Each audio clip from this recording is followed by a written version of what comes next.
Today we celebrate St. Francis de Sales. Francis was destined by his father to be a lawyer, so that the young man could eventually take his elder's place as a senator from the province of Savoy in France. For this reason, Francis was sent to Padua to study law. After receiving his doctorate, he returned home and, in due time, told his parents he wished to enter the priesthood. His father strongly opposed Francis in this, and only after much patient persuasiveness on the part of the gentle Francis did his father finally consent. Francis was ordained and elected provost of the Diocese of Geneva, then a center for the Calvinists.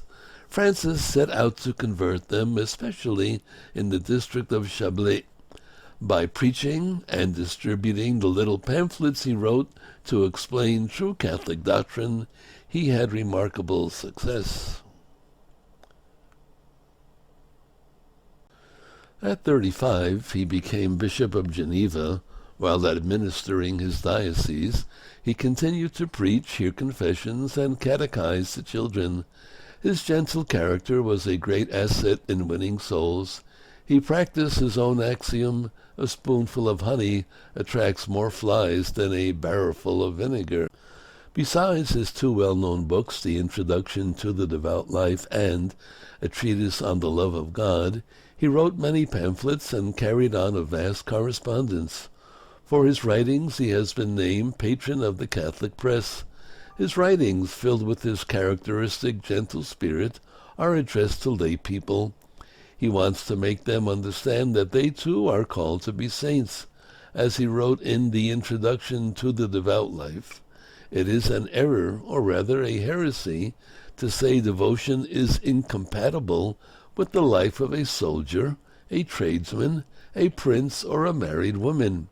It has happened that many have lost perfection in the desert who had preserved it. In spite of his busy and comparatively short life, he had time to collaborate with another saint, Jane Frances de Chantal, in the work of establishing the Sisters of the Visitation.